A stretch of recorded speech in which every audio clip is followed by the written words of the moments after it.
ചേർത്തലയിൽ നിന്ന് ശ്രീ പ്രമോദ്, ഈ തിരുവനന്തപുരത്തെ തർക്കത്തെ താങ്കൾ എങ്ങനെയാണ് കാണുന്നത്? ശ്രീലേഖമാനത്തെ പോലെ പരിണിത പ്രജ്ഞയായ ഒരു മാഡം പറഞ്ഞു കഴിഞ്ഞാൽ അതിൽ എന്തെങ്കിലും കാര്യം ഉണ്ടാവും. ആളുടേതായ രീതിയിലുള്ള സൗകര്യങ്ങൾ അവിടെ വേണ്ടിയിട്ടായിരിക്കാം ആദ്യം ഒന്ന് പറഞ്ഞു നോക്കിയിട്ടുണ്ടാവുക എന്നാണ് ഞാൻ വിശ്വസിക്കുന്നത്. എങ്ങനെ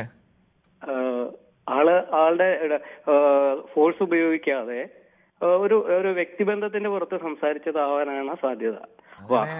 ഓഫീസ് മുറിയിൽ പ്രവർത്തിക്കുന്ന അവിടെ ഒരു MLA ഓഫീസുണ്ട്.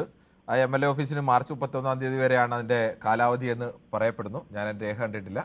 അങ്ങനെ ഉണ്ടെങ്കിൽ ആ മാർച്ച് 31 തീയതി പ്രവർത്തനം പുതുക്കാൻ സമയത്തല്ലേ ഒരാൾക്കൊരു കട വാടകയ്ക്ക് കൊടുത്തല്ലേ നിങ്ങളൊരു വീട് വാടകയ്ക്ക് കൊടുക്കുന്നു, അതിന് ഒരു ദിവസം ചെന്നിട്ട് വിളിച്ചിട്ട് നിങ്ങൾ ഒഴിയണം എന്ന് ആവശ്യപ്പെടുകയാണോ ചെയ്യുന്നത്?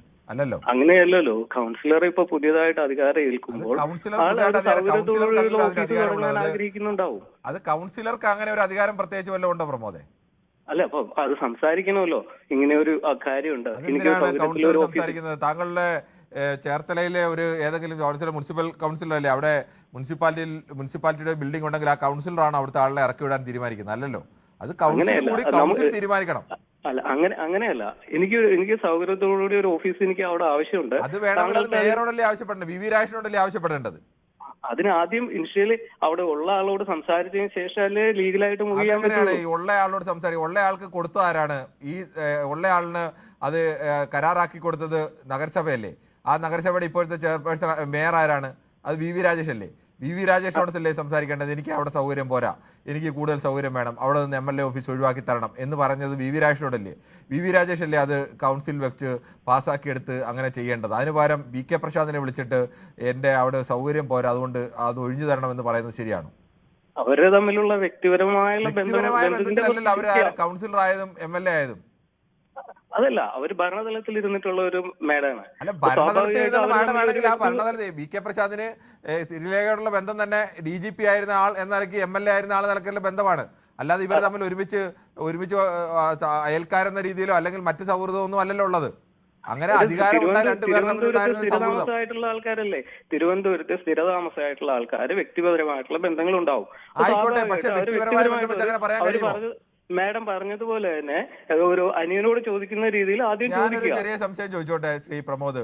DGP ആയിരിക്കുന്ന ഒരാളോട് ഒരു പോലീസ് സ്റ്റേഷനിലെ SI അതിന് തന്ന ഒരു സൗകര്യം പോരാ, DGP ഓഫീസിൻ്റെ സൗകര്യത്തിൽ നിന്ന് സ്വല്പം ആ കെട്ടിടം കുറച്ച് മാറ്റണം, എൻ്റെ പോലീസ് സ്റ്റേഷന് അല്ലെങ്കിൽ SIO CIO ചോദിക്കുന്നു എൻ്റെ പോലീസ് സ്റ്റേഷൻ കുറച്ചുകൂടെ സൗകര്യം വേണം, അതുകൊണ്ട് താങ്കൾ ഈ ഓഫീസ് അവിടെ നിന്ന് മാറ്റണം എന്ന് ആവശ്യപ്പെടുന്നു. അങ്ങനെയല്ല, യാഥാർത്ഥ്യമാണെന്ന് കരുതുക. താങ്കൾ കരുതുക യാഥാർത്ഥ്യമാണെന്ന് കരുതുക, ഒരു ഓഫീസിൽ പ്രവർത്തിക്കുന്നു, അവിടെ സൗകര്യം കുറവാണെങ്കിൽ നേരെ DGPയോട് വിളിച്ചിട്ട് CIO അല്ലെങ്കിൽ SIO വിളിച്ചിട്ട് പറയുമോ, അല്ലെങ്കിൽ സ്റ്റേഷൻ ഹൗസ് ഓഫീസർ വിളിച്ചിട്ട് പറയുമോ എൻ്റെ ഓഫീസിന് കുറച്ചുകൂടി സൗകര്യം വേണം, എനിക്ക് പ്രവർത്തിക്കണം, അതുകൊണ്ട് നിങ്ങളുടെ DGP ഓഫീസ് ഇവിടുന്ന് മാറ്റണമെന്ന് ആവശ്യപ്പെടുമോ? അങ്ങനെയല്ല. ഇപ്പൊ നമ്മൾ ടോയ്ലറ്റിൽ പോലും ഓഫീസ് ഫയലുകൾ അതൊക്കെ അവിടെ നിൽക്കട്ടെ. ഇതേ ടോയ്ലറ്റിൽ തന്നെ DGP ഓഫീസിലെ ആളുകൾ വെച്ചിരിക്കുന്നതെന്ന് താങ്കൾ കരുതുക. DGP ഓഫീസിന്റെ ഭാഗമായി ഒരു പോലീസ് സ്റ്റേഷന്റെ സ്ഥലത്തേക്ക് ഈ സ്ഥലങ്ങളെല്ലാം വെച്ചിരിക്കുന്നത് കരുതുക. അങ്ങനെയാണെങ്കിൽ തന്നെ ആ SHO വിളിച്ചിട്ട് നേരെ DGPയോട് ചോദിക്കൂ? അതല്ല, വ്യക്തിപരമായുള്ള കാര്യങ്ങൾക്കാണ് ഞാൻ പറഞ്ഞത്. അവർ വ്യക്തിപരമായ അങ്ങനെ വ്യക്തിപരമായി ചോദിക്കൂ. അല്ല, വ്യക്തിപരമായിട്ടുള്ള ബന്ധവും ലീഗലായിട്ടുള്ള ബന്ധവും നമ്മൾ രണ്ടായിട്ട് തന്നെ കാണണം. അപ്പൊ അവര് തമ്മിൽ തിരുവനന്തപുരത്ത് വർഷങ്ങളായിട്ട് സ്ഥിരതാമസമുള്ള ആൾക്കാരാണ്. അപ്പൊ അവർ വ്യക്തിപരമായിട്ട് ചോദിച്ചിട്ടുണ്ടാവാം.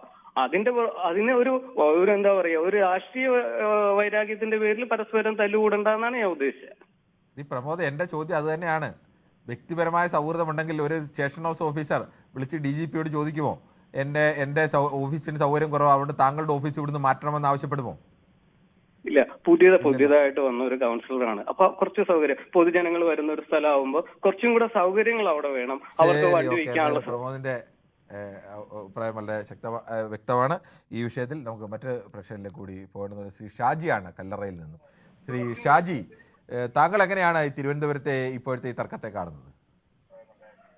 ഹലോ, നമസ്കാരമുണ്ട്, പറയൂ. നമസ്കാരം സാറേ. ഞാൻ ഈ കാര്യത്തെ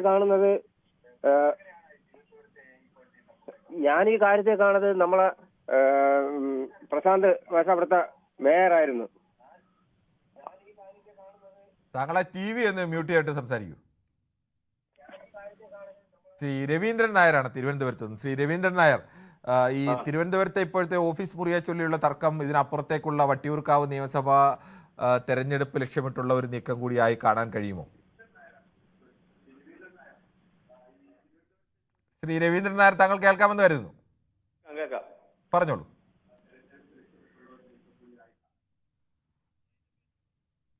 ശ്രീ രവീന്ദ്രൻ നായർ കേൾക്കാമോ? ശ്രീ രവീന്ദ്രൻ നായരും ടി വിയിൽ ശ്രദ്ധിച്ച് നിൽക്കുകയാണ്. അതുകൊണ്ടാണ് ദയവ് ചെയ്ത് പൊതുവേദി പ്രഷർ ശ്രദ്ധിക്കുക. പുതുതായി വരുന്ന ആളുകൾ ടി വി മ്യൂട്ട് ചെയ്തിട്ട് വേണം പൊതുവേദിയിൽ സംസാരിക്കാൻ. അല്ലെന്നുണ്ടെങ്കിൽ ടി വിയിൽ നിങ്ങൾ ഞാൻ പറയുന്നത് കേൾക്കുന്നതും നിങ്ങൾ ഇങ്ങോട്ട് പറയുന്നതും തമ്മിൽ ഏകദേശം 1-2 സെക്കൻഡുകളുടെ വ്യത്യാസം വരും. അപ്പോൾ നമുക്ക് കൃത്യമായി സംസാരിക്കാൻ കഴിയില്ല. ടി വി മ്യൂട്ട് ചെയ്താൽ നിങ്ങളുടെ ഫോണിൽ തന്നെ ഞാൻ പറയുന്നത് കേൾക്കുകയും അങ്ങോട്ടും ഇങ്ങോട്ടും കൃത്യമായി സംസാരിക്കുകയും ചെയ്യാം. എന്തായാലും പ്രേക്ഷകരുടെ ഭാഗത്തു നിന്ന് വ്യത്യസ്തമായ അഭിപ്രായ പ്രകടനങ്ങളാണ് ഉണ്ടായത്. അത് ആർ ശ്രീലേഖ ഒരു സൗഹൃദം എന്ന നിലയ്ക്കാണ് ആവശ്യപ്പെട്ടത്. അതിനെ മറ്റ് രാഷ്ട്രീയമായി കാണേണ്ടതില്ല. അതല്ല, ഇത് കൃത്യമായി തന്നെ വട്ടിയൂർക്കാവ് തെരഞ്ഞെടുപ്പ് ലക്ഷ്യമിട്ടുള്ള നീക്കം കൂടിയാണ്. അതല്ല, മേയർ സ്ഥാനം കിട്ടാത്തതിനുള്ള ശ്രീലേഖയ്ക്കുണ്ടായ വിഷമമാണ് അത് വി കെ പ്രശാന്തിൻ്റെ മേൽ തീർത്തത്. അതല്ല, വി കെ പ്രശാന്തിന് അങ്ങനെ ഒരു അസൗകര്യം മനഃപൂർവ്വമായ ഒരു രാഷ്ട്രീയ പ്രശ്നമാക്കി എടുത്തതാണ്. അതിനെ ആ തരത്തിൽ കാണേണ്ടതില്ല തുടങ്ങി വളരെ വ്യത്യസ്തമായ അഭിപ്രായ പ്രകടനങ്ങളാണ് പ്രേക്ഷകരുടെ ഭാഗത്തുനിന്നുണ്ടായത്.